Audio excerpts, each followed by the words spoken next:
할렐루야. 우리 한번 따라합시다. 말씀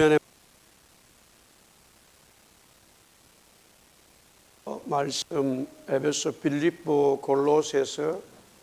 바울이 오늘도 이 4장 1절에 주 안에서 갇혔다 이렇게 말했어요. 일명 그것을 옥중에서 보낸 편지라고 말하죠. 25년을 시작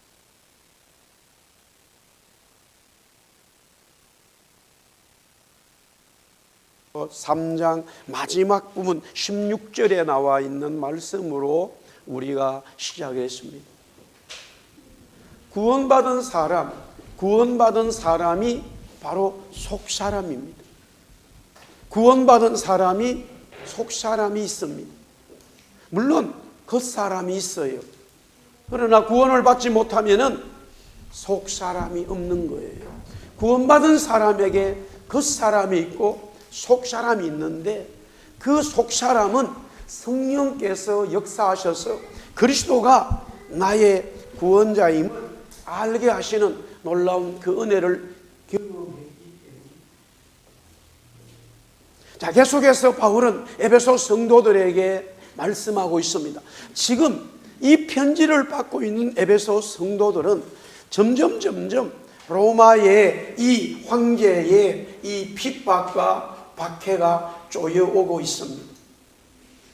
일명 우상을 섬겨야 되는, 그렇지 않으면 그 삶을 살 수 없는 그런 일이 정치적으로 이제 법적으로 점점 만들어져 가고 있는 상황입니다. 특별히 소아시아의 지금 특기입니다. 이 에베소는 소아시아 전체 지역의 수도였기 때문에 아주 중요한 도시였어요. 이 도시의 에베소 교회는 어떻게 하나님을 섬겨갈 것인지, 세상이 원하는 대로 살아가야 되는 건지 아니면 하나님 말씀대로 살아야 되는 건지 굉장히 중요한 그러한 갈림길에 있습니다만, 이럴 때에 바울이 로마의 감옥에서 우리에게, 이 에베소 성도들에게 편지를 하고 있습니다. 자, 구원받은 하나님의 성도들에게는 또한 구원을 주실 뿐만이 아니라 오늘 분명히 7절 말씀에 뭐라고 되어져 있냐면은, 오늘 에베소서 이 4장 7절과 8절에 이렇게 기록되어져 있습니다. 우리 각 사람에게 그리스도의 선물의 분량대로 은혜를 주셨다라고 말합니다. 여기에 선물과 은혜는 다 같은 말입니다. 그래서 사람들에게 8절에도 선물을 주셨다. 하나님께서 그리스도를 통해서 우리에게 선물, 은혜를 주셨는데 그것은 바로 값없이 주셨다라는 말이에요. 이 성령의 선물을, 이 선물을 받는 것도 하나님의 성령에서 이루어 주셨습니다마는, 오늘 분명하게 누가 우리에게 이 선물을 주셨는가 하는 말씀입니다. 거기에 7절에 이렇게 기록되어 있죠. 그리스도의 선물의 분량. 선물은 선물인데 누가 주시는 선물이냐? 그리스도의 선물이라는 거예요. 우리 한번 따라합시다. 그리스도의 선물. 이 그리스도의 선물이 다 여러분들에게 분량대로 은혜로 주어졌다라는 말이에요. 그리스도의 선물. 여기서 그리스도는 직분을 말하고 있어요. 제사장, 선지자, 왕의 세 직분을 가진 직분자를 그리스도라고 말하는 거예요. 새로운 대통령이 들어섰습니다. 대한민국에. 또 시계에 이름을 찍어서 선물로 나눠줍니다. 이렇게 말합니다. 대통령의 선물을 받았다 했을 때, 대통령의 선물을 받으면 우리는 사실 누구 대통령이지? 라고 묻는 겁니다. 왜? 계속 대통령이 바뀔 때마다 선물을 주기 때문이에요. 그 마찬가지로 그리스도의 선물인데 그리스도는 누군가라는 거예요. 우리가 아는 대로 그리스도는 한 분밖에 없기 때문에 대통령이 바뀌지 않는다면 한 사람인데 계속적으로 대통령은 바뀌게 돼 있어요. 그러나 그리스도는 바뀌지 않아요. 그리스도는 계속 한 분이에요. 그래서 그리스도의 예수라는 말을 빼더라도 직분자의 이름만 하더라도 예수님인 것을 우리가 인식하고 있는 것 뿐이에요. 그리스도는 직분이고 예수님이 이름이에요. 그러니까 예수, 그리스도 예수라고 말을 하는데 그리스도는 직분이기 때문에 그러나 한 분밖에 계시지 않다 보니까 우리는 예수님으로 인식해서 예수님께서 저와 여러분들에게 구원도 주셨을 뿐만이 아니라 선물을 은혜대로 분량대로 주셨다라는 말씀이에요. 할렐루야, 아멘. 그런데 8절 말씀에 보면 이렇게 되어져 있습니다. 그가 위로 올라가실 때에 사로잡혔던 자들을 사로잡으시고 사람들에게 선물을 주셨다라고 말합니다. 아주 표현이 바울은 굉장히 높은 표현을 쓰고 있어요. 위로, 그가 위로 올라가실 때는 예수님이 성천하실 때를 설명하는 거예요. 성천하셔서 하나님 우편에 앉아 계시는 그 그리스도의 모습을 말씀하고 있는데 사로잡혔던 자들을 사로잡으시고 예수님을 잡았던 자들이에요. 예수님이 잡았던 자들을 예수님이 오히려 잡았다라는 말이에요. 무슨 말입니까? 예수님은 빌라도를 잡지 않았어요. 예수님은 대제사장을 잡지 않았어요. 그들이 예수님을 잡았지만 바리새인 서기관들이 예수님을 잡았지만 예수님은 그들을 잡지 않았어요. 그런데 여기에 잡았다고 말하죠.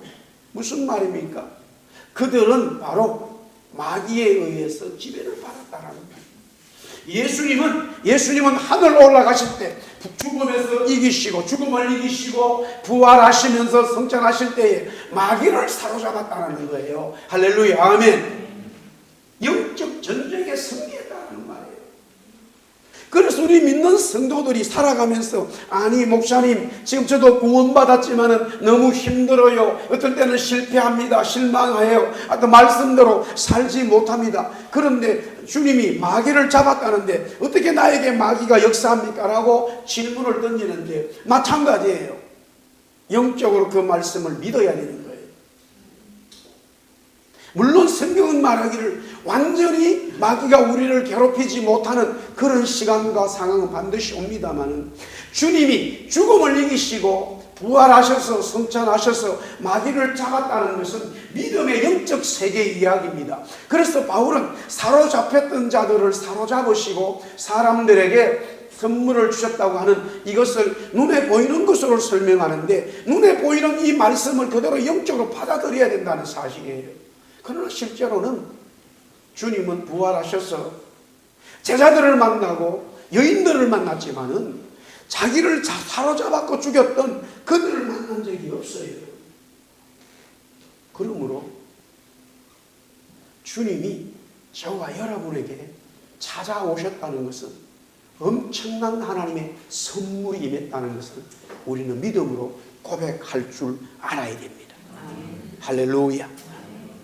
자, 그러면 오늘 이 바울이 에베소 성도들에게 우리에게 왜 성령을 통해서 주님은 구원도 주셨뿐만이 아니라 우리에게 이런 각 사람들에게 선물을 주셨을까 하는 이유.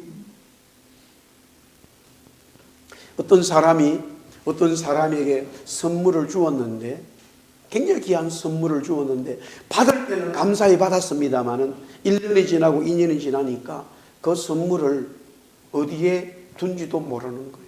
관심이 없는 거예요. 그러면 선물 준 사람은 굉장히 마음이 상하잖아요. 다는 그런 건 아닙니다만 여기에 사시는 분들이 자기 생일을 당했다든가 결혼 기념일이라든가 특별한 일에 자녀들로부터 아니면 또 아주 가까운 사람부터 가방이나 신발이나 그런 것들을 선물을 받으면 그게 떨어져도 계속 수선해서 그것을 고쳐서 쓰는 그런 버릇이 있습니다. 실제로 그 똑같은 물건을 사러 가면 어떨 때 여기가 수선이 굉장히 비싸가지고 새 거를 더 좋게 살 수 있습니다만 그러나 선물이기 때문에 그 선물을 귀하게 여기기 때문에 계속 수리해서 사용하는 경우를 보게 됩니다. 제가 이번에 큰형님을 만나러 강원도 태백에 갔습니다. 강업소가 한참 발전을 됐을 때는요 15만 명, 20만 명 육박하는 그런 도시였습니다. 우리나라에서 최고의 이 탄이 생산되었기 때문에. 그러나 지금 다 문을 닫은 이후로 계속해서 인구는 빠져나갔어요. 사실 태백시라고 하는 것은 한국 행정명령에 5만 명 이상이 돼야 되는데 지금 5만 명도 되지 않고 이제 4만 명 밑으로 떨어졌어요. 그런데 제가 시간이 없어가지고 마침 거기에 구두 수선하는 배를 발견하고 갔습니다. 그분이 그러더라고요. 한참 사람들 많을 때는 4명이 있었대요. 3명이 다 떠나고 자기만 남았다는 거예요. 제가 이 신발을 이제 제 신발을 맡겼어요. 그런데 제가 한국을 가면 꼭 구두 수선해서 여기서 비싸니까 맡기는데 저는 기술은 잘 모르는데 최고의 기술자를 만난 거예요. 이야, 얼마나 신발을 잘 고치는지.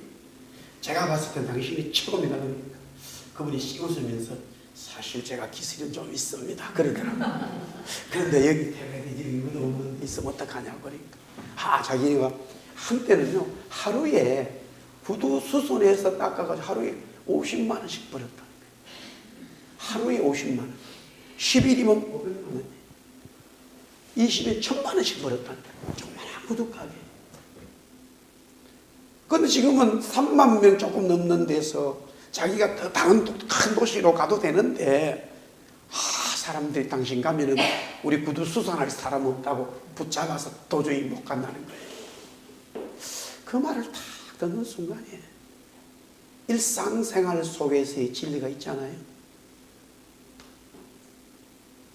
내 좋다고 돈 많이 번다고 산골짜기에 3만 명 안 되는 그 사람들 버리고 도시로 가겠다.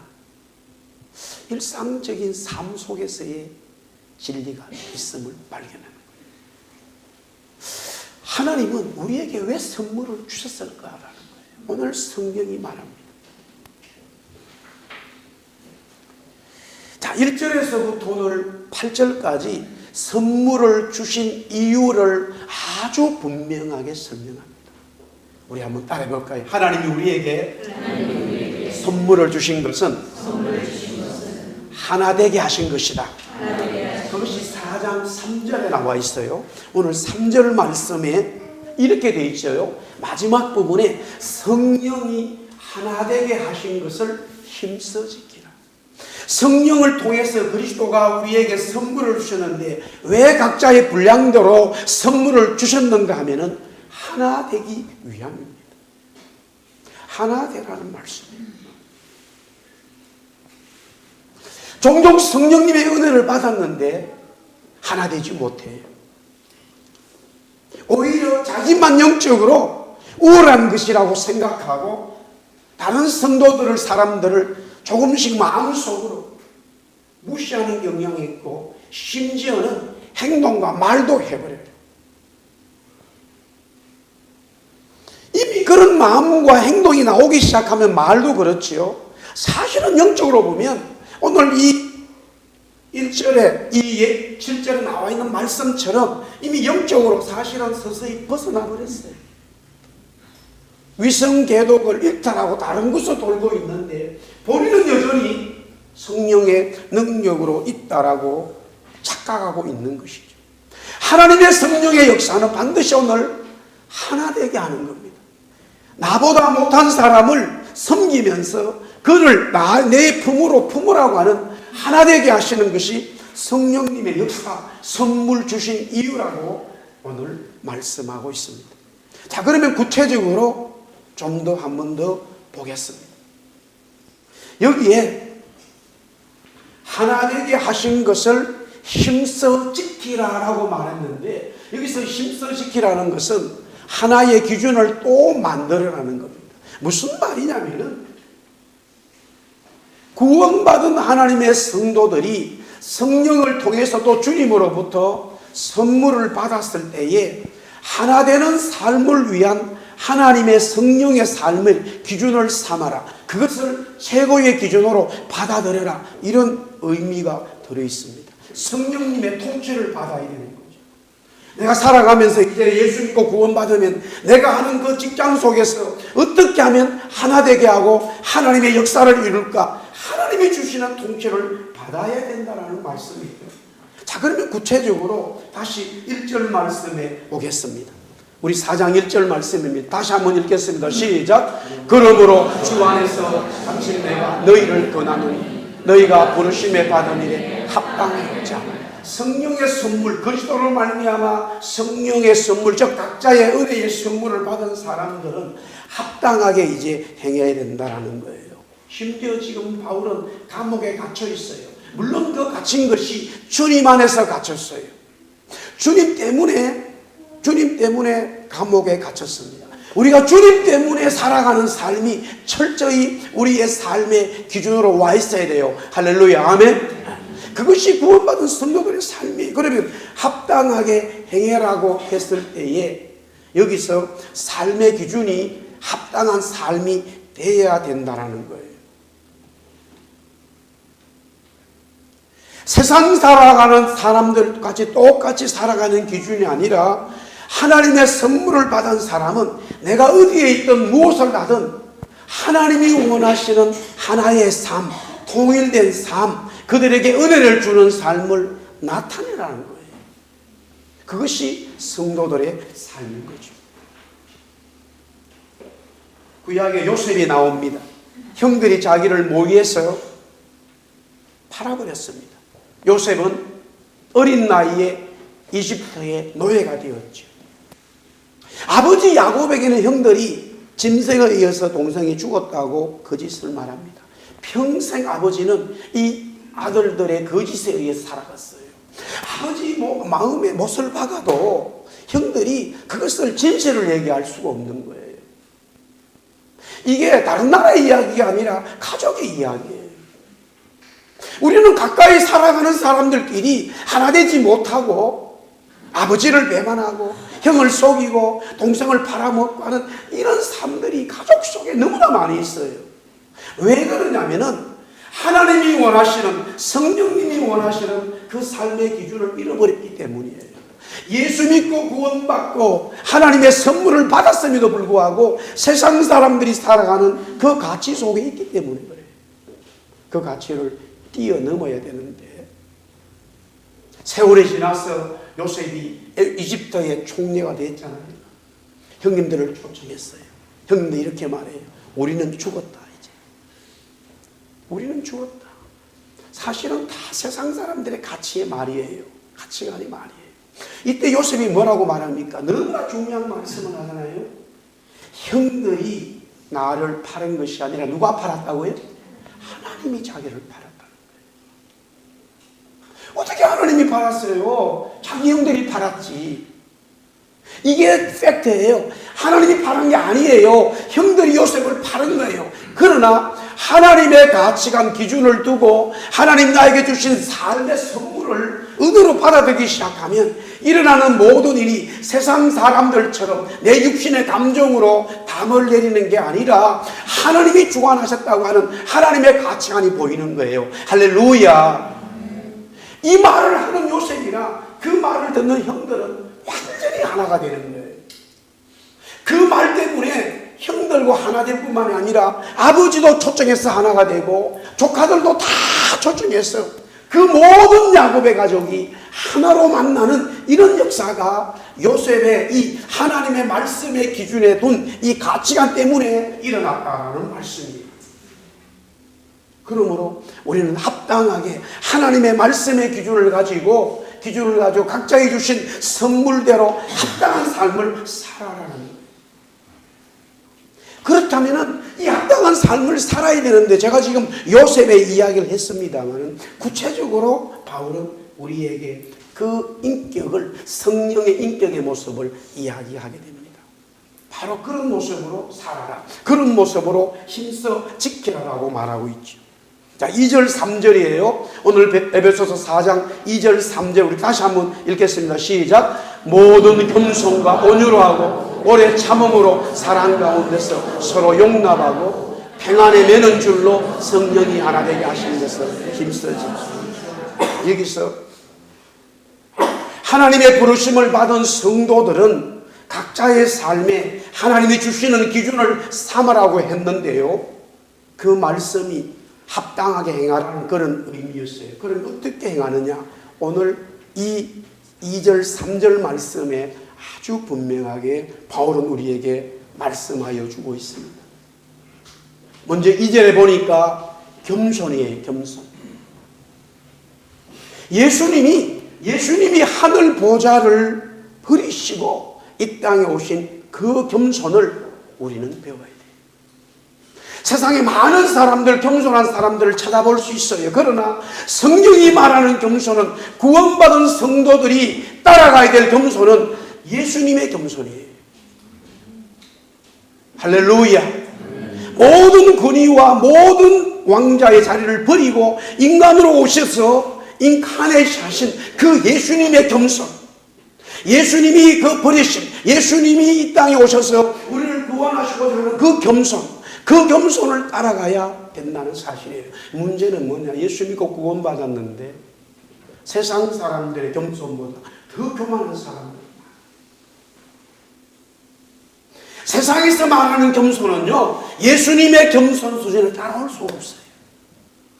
정말로 구원받은 성도들, 하나님으로부터 선물 받은 각자의 은혜 받은 우리들은 예수님의 겸손을 배우기 시작한다면 모든 사람들은 그 겸손 앞에 다 엎드러지게 되어 있어요.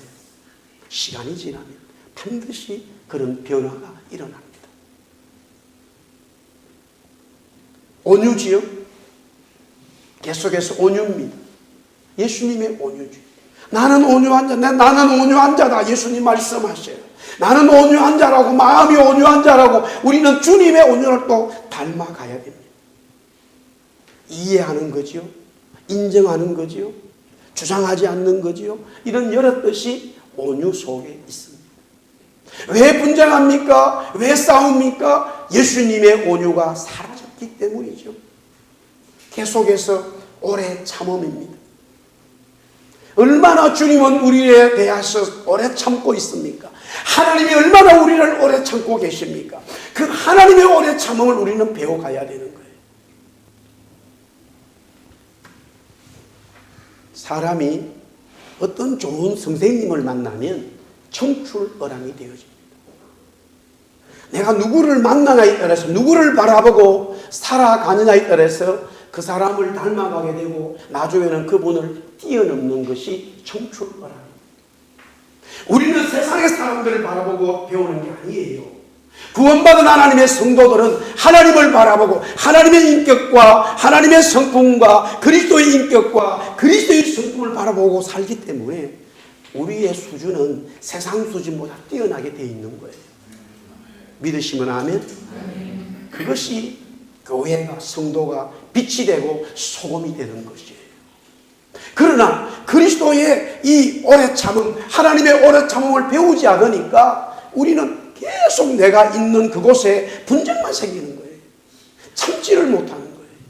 참고 기다리다 보면 반드시 하나님이 역사합니다. 반드시 성령께서 도와주세요. 믿으시면 아멘? 네. 그 다음에 사랑으로, 우리 한번 이건 따라합시다. 사랑으로 용납하라. 서로 용납하는 거예요. 주님의 사랑이 얼마나 우리를 용납해 주었습니까? 우리가 구원받고 하나님의 은혜로 살아간다 함에도 불구하고 또 범죄할 때에 그 하나님의 공의만이 집행된다 그러면 저는 여기에 설 수가 없어요. 그러나 주님의 사랑이 너무 크기 때문에 나를 용납해 주시는 거예요. 물론 그 죄를 용납해 주진 않지만은 인간 장애 처리를 용납해 주고 있는 거예요. 그래서 다시 돌아서라. 그 죄를 다시 밥 먹듯이 짓지 말라고 주님이 용납해 주시고 있는 거예요. 우리는 내 죄악에 대해서는 한가히 가능해요. 내 잘못에 대해서는 아주 무감각해요. 그러나 다른 사람에 대해서 말만 해도 굉장히 우리는 용납하지를 못해요. 그것이 우리의 삶입니다. 바울은 감옥에서 지금 얼마나 에베소 교회가 고난 속에, 박해 속에 있음을 알아야 돼요. 평안하게 우리처럼 이렇게 예배하고 찬송하고 내가 오고 싶으면 오고 가고 싶으면 가면 그런 시간과 환경이 아니에요. 그럼에도 바울이 뭐라고 설명하고 있냐면, 진리를 전하냐면은 그 에베소 성도들에게 용납하라는 거예요. 서로 간에 용납하라는 거예요. 왜? 어떤 성도가 길드 협회에 들어가서 우상을 섬기는 일이 벌어진 거예요. 그 우상 섬기는 게 잘못했지요. 그걸 용납하는 건 아니에요. 그러나 그 영혼이 너무나 불쌍하고 그 영혼이 연약하기 때문에 그 영혼을 끌어안아야 된다는 거예요. 믿으시면 아멘. 질책하고 저주하고 쫓아내서 안 된다는 거예요. 그 마음이 믿음이 연약하기 때문에 이런 일이 벌어진 거예요. 나도 연약해질 수 있다라는 것이죠. 서로 사랑으로 용납하라. 할렐루야. 자, 그 다음에 3절 아주 중요한 말씀인데 우리 한번 따라할까요? 평안에 매는 줄. 이 설명이 아주 좋아요. 이런 내용입니다. 우리는 하나님과 원수되었어요. 우리에게 평안이 없었어요. 평강이 없었어요. 그런데 예수님이 하나님과 우리를 평강으로 끈으로 묶어버렸다는 이야기예요. 십자가의 죽음으로 하나님과 우리를 묶어버렸다는 거예요. 할렐루야. 내가 가는 곳에, 분쟁 있는 곳에, 분열이 있는 곳에, 문제 있는 곳에 나로 말미암아 그 두 사람과 두 나라와 두 민족과 두 형제를 내가 묶어버리는 거예요. 평안으로 묶어버리는 거예요. 나로 말미암아 그 두 집단을 묶어버리는 거예요. 하나님의 역사가 되는 거죠. 아멘. 그럴 때 구원받았는데 그 사람이 가기가 바로 거기에 문제가 생겨요. 자기는 구원받았다는 거예요. 성령의 은혜가 있다는 거예요. 그러나 그분이 있으면 다 깨져버려요. 안 받은 거지요. 은혜 모르는 거지요. 하나님의 은혜를 받고 구원받은 사람은 오히려 분쟁이 있고 문제 있는 그곳에 가서 하나님의 평안으로 끈을 묶어버리는 거예요. 성령이 그곳에 역사하도록 나로 말미암아 그렇게 하나님이 나를 사용하시는 거예요. 할렐루야. 따라합시다. 그것이 복음이다. 할렐루야. 그게 성경이 말하는 복음이에요.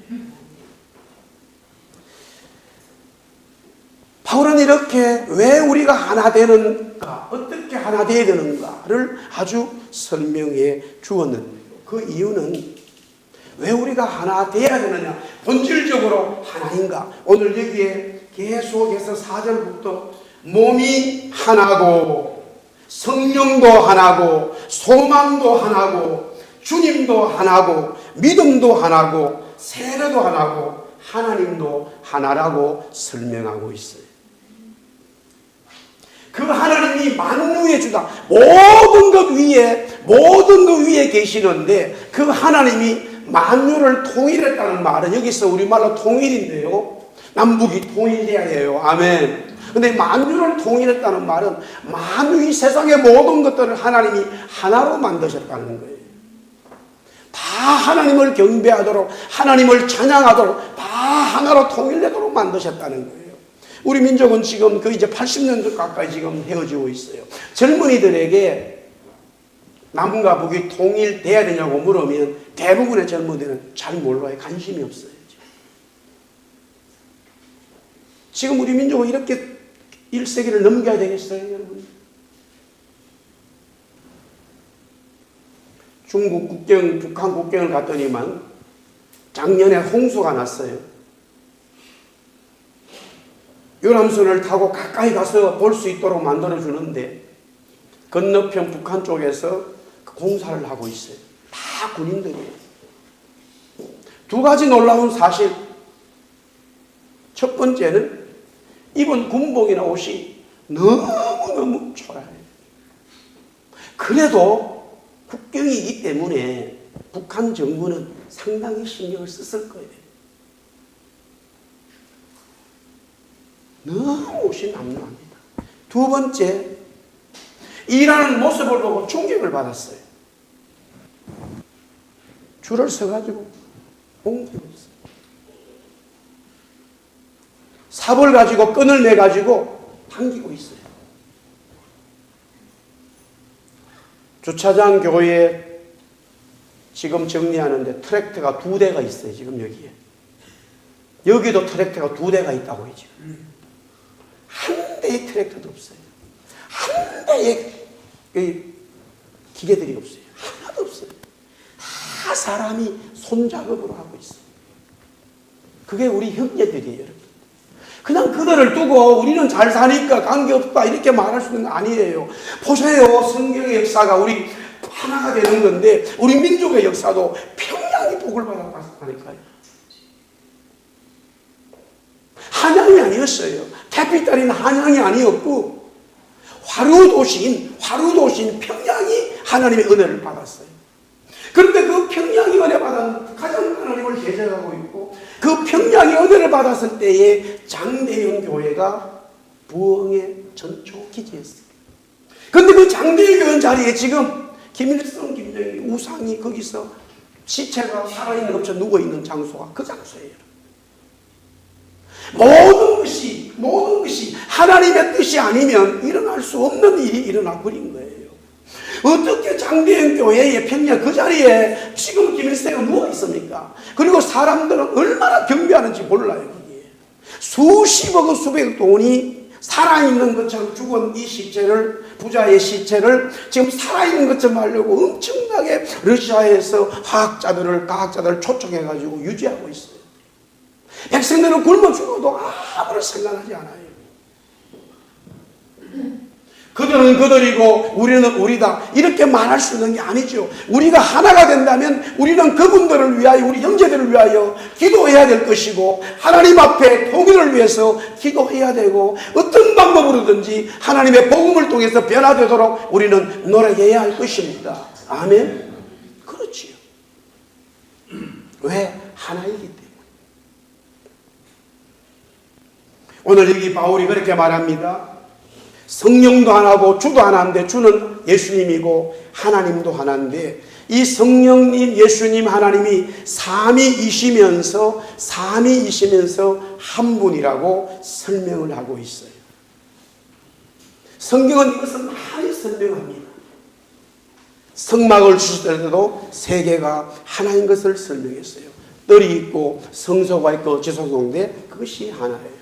절기 3개를 주시면서 유월절, 오순절, 초막절 절기는 3개인데 하나인 것을 말씀하고 있어요. 언약궤 안에 3개를 넣으라고 그랬어요. 만나와 십계명과 싹이난 지팡이인데 3개인데 하나예요. 우리의 몸도 하나지요. 몸이 혼과 영 3개가 되어 있지만 하나로 되어 있어요. 그런 구조를 많이 가지고 있어요. 이미 우리는 그것을 알아요. 그럼에도 불구하고 구원받은 하나님의 백성들조차도 하나 되지 못하는 이 우리의 삶을 보기 때문에 그리스도께서는 이 바울을 통해서 에베소에게 우리에게 말씀하고 있는 것이죠. 믿음, 소망, 사랑도 각자 보이지만은 오늘 여기도 다 하나이라고 말씀하고 있어요. 사랑하는 성도 여러분, 왜 주님이 이 땅에 오셔서 십자가에 죽으셨습니까? 그것은 바울의 첫 번째 우리에게 주신 말씀은 우리로 하여금 우리가 구원받도록 하나님의 자녀 되도록 주님이 십자가에 죽으셨다라고 하는 말씀이에요. 할렐루야. 그러면서 또한 바울은 왜 주님이 우리에게 구원받은 성도들에게 각자의 분량대로 각자의 은사대로 각자의 능력대로 이 선물을 주셨느냐? 그 선물 받은 것 가지고 하나님의 영광을 위해서 하나 되라고 말씀하셨다는 사실이에요. 할렐루야. 우리 교회는 주님 안에 있는 하나의 교회인 줄 믿습니다. 우리 성도들은 하나가 되어서 서로 기도하고 하나님의 나라를 만들어가고 온 열방과 민족의 하나 되는 복음의 역사를 위해서 오늘도 기도하며 예배하며 나아가는 주의 성도들이 되기를 주님 이름으로 축복합니다. 기도하겠습니다. 주님 감사합니다. 주님은 우리에게 구원의 은혜도 주셨을 뿐만이 아니라 각자의 삶에 살아갈 수 있는 그 하나님의 선물, 은사도 주셨는데 그것은 바로 하나가 되라는 말씀이었습니다. 부모와 자녀가 하나 되고 목사와 교회가 하나 되고 성도들 간에 하나 되고 부부 간에 하나 되고 민족이 민족 간에 하나 되고 하나 되지 못하기 때문에 전쟁이 있고 서로 간의 미움과 세상 사람들을 살아가는 마귀의 나라가 되는 것을 보는데, 주님, 오늘 말씀 들은 우리 모두가 주의 성령 안에서 하나됨으로 말미암아 주의 나라 만들어가는데 멋진 주의 백성들, 성도교회 다 되게 하여 주옵소서. 예수님 이름으로 기도드리옵나이다. 우리 다 일어나서 410장 찬송하겠습니다. 내 맘에 한 노래 있어.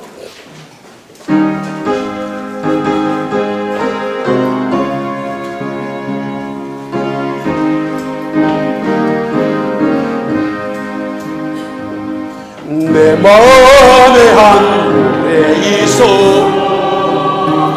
나 절대는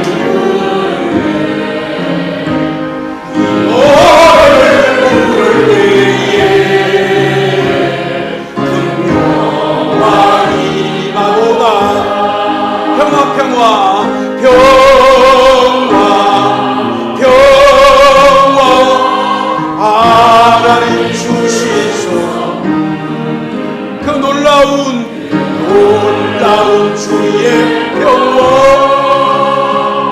하나님 성령이세. 주 십자가 진심으로 날 구원해 주셨으며 주 예수 믿고 날마다 나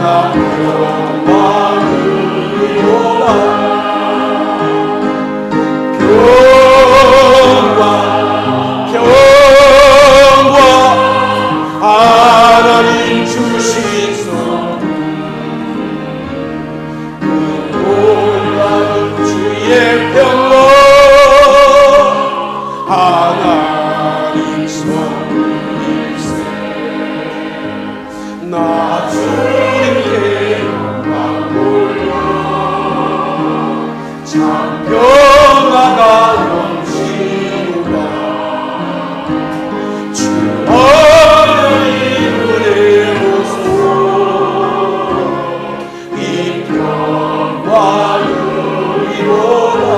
아멘, 아멘, 할렐루야.